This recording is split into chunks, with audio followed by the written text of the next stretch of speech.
اس میں چاہوں گا کہ عبادت کے چونکہ آپ نے تھوڑی سی اس کی وضاحت کی تو میں چاہوں گا اس کو آپ ذرا مزید واضح کریں کہ آپ نے فرمایا کہ انسان کا مقصد تھا کہ وہ عبادت کرے، تو عبادت کا مقصد کیا ہے اصل میں؟ انسان جب عبادت کرتا ہے تو وہ کیا وجہ ہے جو اس کو موٹیویٹ کرتی ہے کہ مجھے عبادت کرنی ہے؟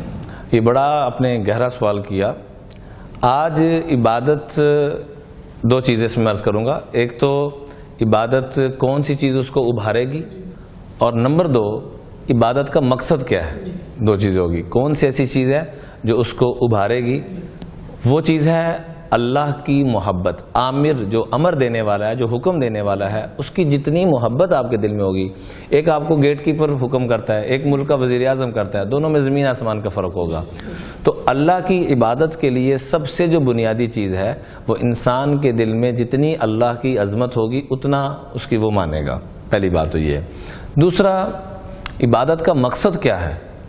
دیکھیے آج معاشرے کے اندر عبادت آپ کو ہزاروں نظر آئیں گی، اور خاص طور پر اسپیشلی مختلف تہوار آتے ہیں اس میں، اور پھر اسپیشلی رمضان المبارک کا مہینہ جب یہ بابرکت آتا ہے تو عبادت اتنی ہو جاتی ہے کہ انسان تصور نہیں کر سکتا۔ حرمین شریفین میں دیکھ لیں کہ وہاں لاکھوں حجاج جا رہے ہیں، اور مساجد کے اندر پاکستان میں، دوسرے ممالک میں جہاں پر بھی دیکھ لیں، لیکن تبدیلی نہیں آ رہی۔ عبادت کا جو مقصد ہے وہ نصیب نہیں ہو رہا۔ اس کی وجہ کیا ہے؟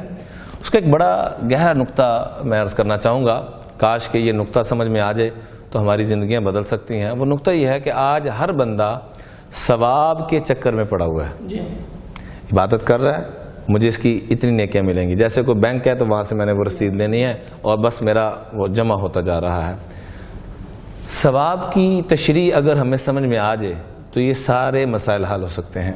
ثواب عربی کا لفظ ہے، اور یہ عربی کے اندر یہ قانون ہے اور قاعدہ کلیہ ہے، اور یہ ہر جگہ ہی چلتا ہے کہ اس کا پیچھے کوئی نہ کوئی ماخذ مصدر ہوتا ہے جس سے اس کو لیا جاتا ہے۔ جیسے رب کا لفظ تربیت سے لیا گیا، اوپر وہ تربیت کرنے والا، نیچے والدین تربیت کرنے والے، اور یہاں تک لکھا ہے کہ وہ تو نظر نہیں آتا تربیت والا، لیکن یہ جو والدین تربیت کرنے والے یہ نظر آ رہے ہیں، جو یہ دیکھ کر ان کا قدردان نہیں ہے، رب کعبہ کی قسم وہ بن دیکھے والے کا بھی قدردان نہیں ہو سکتا، جس کو آقا علیہ الصلوۃ والسلام نے یوں فرمایا، رضا الرب فی رضا الوالد وسخط الرب فی سخط الوالد، کہ رب کو راضی کرنا ہے تو والد کو راضی کر لو، رب کو ناراض کرنا ہے تو دیکھ لو اگر تمہارا باپ ناراض ہے تو وہ بھی ناراض ہے۔ ایک بات تو یہ ثواب کا لفظ میں عرض کرنا چاہ رہا تھا کہ آج ثواب کا نقطہ اگر ہم سمجھ جائیں تو ہمارے سارے مسئلے حل ہو سکتے ہیں۔ ثواب کا نقطہ یہ ہے کہ ثوابن کا لفظ لیا گیا ہے صوبن سے۔ صوب کہتے ہیں عربی میں کپڑے کو۔ کپڑا ہمیشہ آپ نے دیکھا ہوگا، جہاں پر بھی کپڑا بنتا ہے آپ جا کے وزٹ کر سکتے ہیں، اس کو دیکھ سکتے ہیں، اور تقریباً ہر بندہ ہی جانتا ہے کہ کپڑا کیسے بنتا ہے، چونکہ ہر انسان کی ضرورت ہے لباس۔ تو کپڑا بنتا ہے تانا اور بانا، ایک چیز آتی ہے ایک جاتی ہے۔ خالی تانا ہو تو بھی کپڑا نہیں بنتا، خالی بانا ہو تو بھی کپڑا نہیں بنے گا۔ اسی طریقے سے ثواب جو ہے یہ صوبن سے لیا گیا ہے۔ اس کا کیا مطلب؟ کہ یہ عبادت کی یہ تانا ہے۔ اللہ نے ہر عبادت کا بانا ساتھ قرآن پاک میں بیان کیا۔ مثال کے طور پر رمضان المبارک کا بابرکت مہینہ، اللہ تعالیٰ قرآن پاک میں کیا فرماتے ہیں؟ یا ایھا الذین آمنوا کتب علیکم الصیام کما کتب علی الذین من قبلکم لعلکم تتقون، کہ میں نے تم سے پہلے لوگوں پر بھی روزے فرض کیے، تمہارے اوپر بھی فرض کیے۔ روزہ رکھنا یہ تانا ہے، بانا اس کا کیا ہے کہ تمہیں تقوی نصیب ہو۔ بعض لوگ روزہ رکھتے ہیں، رب صائم لیس لہ من صیامہ الا الجوع، ان کو سوائے بھوکا رہنے کے اور کچھ بھی نصیب نہیں ہوتا۔ رب قائم لیس لہ من قیامہ الا السحر، اور کچھ لوگ ایسے ہیں ساری رات قیام کرتے ہیں لیکن سوائے تھکنے کے، سوائے نیندوں کو قربان کرنے کے اور کچھ بھی نصیب نہیں ہوتا۔ اس لیے ان چیزوں سے ہم نے اپنے آپ کو بچانا ہے، اور ثواب کے لیے ہم نے خالی کام نہیں کرنا، ثواب ضرور لینا ہے ہم نے اللہ کی بارگاہ سے، ہماری یہ کرنسی ہے دنیا کی بھی آخرت کی بھی، لیکن اس مقصد کو سمجھنے کی کوشش کریں۔ جیسے وہ ایک آدمی نے ایک آدمی کو اغوا کر لیا، ایک شخص نے، یہ سچا واقعہ ہمارے علاقے کا، ایک شخص نے دوسرے شخص کو اغوا کر لیا، وہ اپنی دکان سے نکلا، آگے اس کے آگے گاڑی لگا دی، اس کو لے کے چلا گیا۔ اب وہ اس کی والدہ رو رو کے فزیکلی اندھی ہوگی بیچاری، آنکھیں چلی گئی۔ اب اس کو فون کرتی، وہ بھی نمبر بدل بدل کے کتنے پیسے بھیج دیں، اغوا برائے تاوان جیسے وہ معاملہ چلتے ہیں۔ تو ایک دفعہ والدہ نے فون کیا، جس نمبر سے اس کی کال آئی تو اس کو بیک کال کی کہ بیٹا میری اللہ کا واسطے میرے بچے سے بات ہی کرا دو۔ تو تو کہنے لگا جی میں اس وقت طواف کرنے لگا ہوں, میں سعودیہ پہنچ گیا ہوں, عمرہ کرنے کے لیے گیا ہوں, تو فارغ ہو کے پھر میں جی. تو کچھ ظالم ایسے بھی ہیں کہ ادھر سے ظلم کا ٹوکا وہ تیز رکھا ہوا ہے. وہ ایک آدمی, وہ مکی صاحب حرم میں فرمانے تھے ایک دفعہ, اللہ پاک ان کی زندگی میں برکت دے, فرمانے لگے کہ یہاں پر ہم نے ایک آدمی کو دیکھا کہ بیت اللہ میں رو رو کے دعا بھی مانگ رہا ہے, یا اللہ معاف کر دے, یا اللہ معاف کر دے, ساتھ کینچی پکڑی ہوئی ہے, اور وہ بیت اللہ کا جو ہے غلاف کعبہ جو ہے اس کو کاٹ رہا ہے, اور لاکھوں ریال کا بیڑا غرق وہ کر رہا ہے اپنا وہ برکت لینے کے لیے. تو کچھ لوگ برکت اور ثواب کے چکروں میں پڑھ کے اس کو تباہ و برباد کرتے جا رہے ہیں. تو آپ نے یہ فرمایا تھا کہ عبادت کا اندر تحریک کیسے پیدا ہوگی, تو اس کا جواب یہ ہے کہ اللہ کی جتنی محبت ہوگی اور اللہ کے جتنے تذکرے ہم کریں گے, اس کے محبوب علیہ الصلوۃ والسلام کے جتنے تذکرے کریں گے, اس سے یہ تحریک پیدا ہوگی.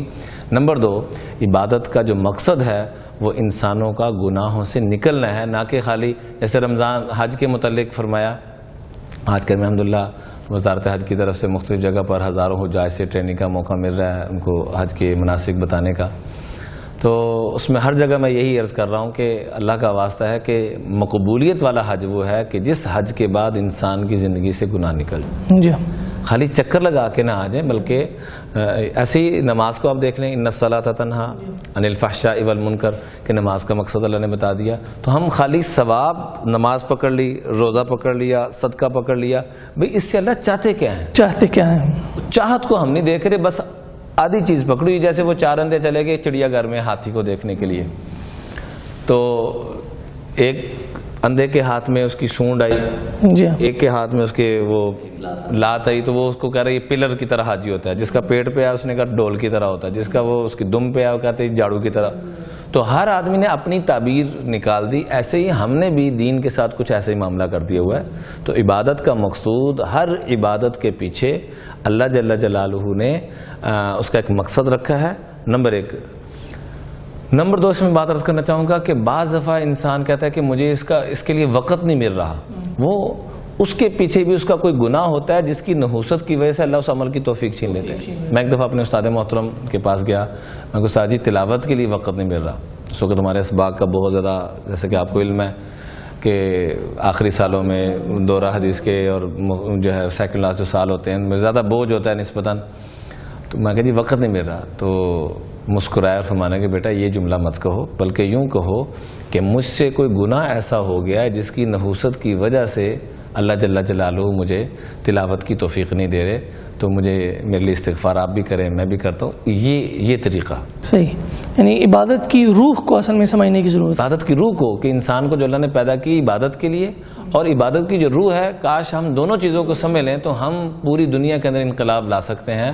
جیسا کہ صحابہ کرام نے عبادت کی روح کو پکڑا تھا, ان کے معاملات ٹھیک تھے, معاشرت ٹھیک تھی, معیشت ٹھیک تھی.